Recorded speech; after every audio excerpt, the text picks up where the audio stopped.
Hi there, my friend. How thoughtful of you to join me here today. You're watching Transforming the World, and I have often said that changed people change the world.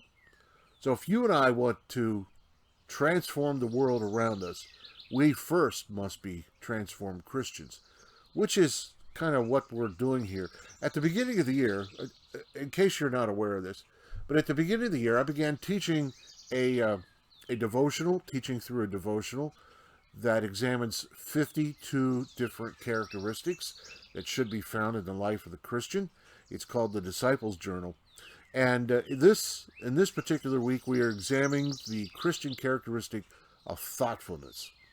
And today I want to talk about, uh, to continue on that whole discussion about how thinking about the needs of others is not the same as putting those thoughts into actions. My name is Pastor Greg. This is Transforming the World. I'll be right back.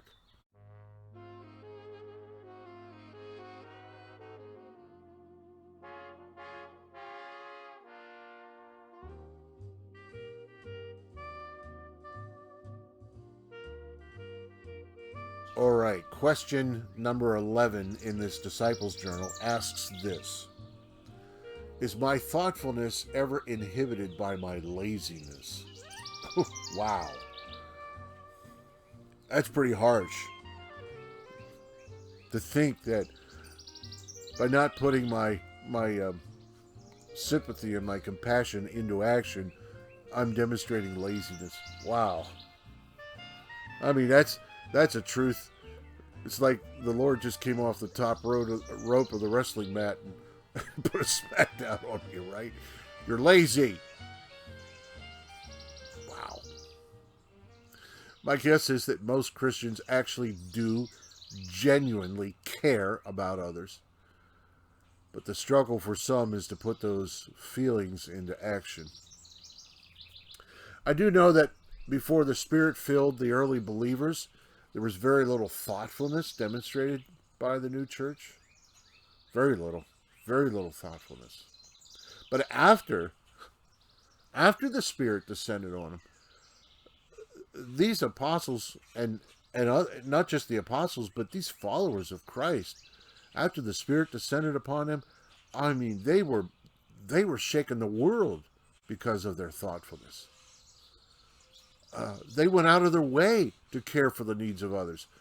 Read Acts 4, 32 through 35. What a great example of, of how the church saw the needs of others, had compassion for the needs of others, were thoughtful about it, and put it into action. You know, and you're reading this portion of Acts and you say to yourself, were these early Christians, they acted on the needs of others when previously the needs seemed to be overlooked. So, what was the difference? The difference was the gifting of the Holy Spirit. And this is the part that really seems to bother me. Because I'm saved. I'm a born again believer. God poured his spirit into me back in 1983. So why do I struggle to put my thoughtfulness into action? You see the problem? If the Holy Spirit's present in my life, why does the Holy Spirit need to constantly kick me in the behind to put my thoughtfulness into action? Why does the Spirit need to constantly nudge me in my life? You would think it would just flow naturally, right? Does anybody else struggle with this? Am I all by myself on this struggle? I hope not.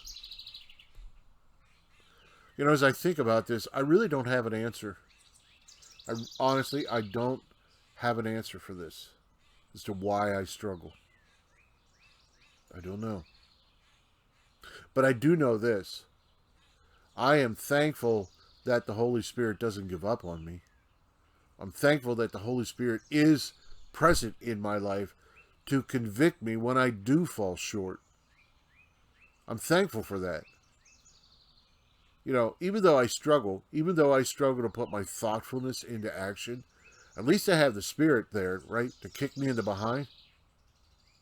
Because without Him, there would be no action at all. So I am thankful for that. I am thankful that at least God has equipped me to,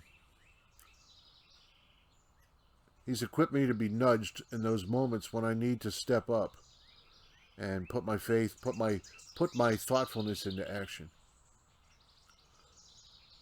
And I know He doesn't grow weary. I know the Spirit doesn't grow weary in doing this. That's part of His role, is to convict.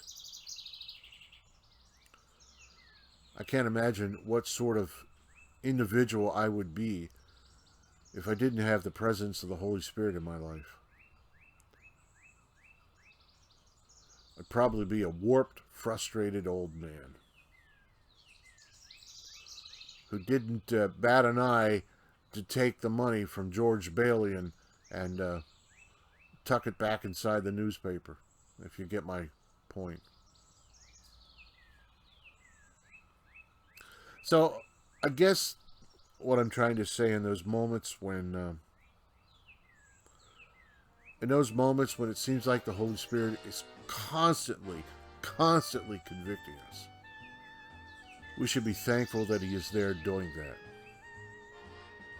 We should be thankful that the Holy Spirit is nudging us to become more and more like Christ. Well, tomorrow we'll continue this examination of the Christian attribute of thoughtfulness. You're watching Transforming the World, and I'll talk to you tomorrow.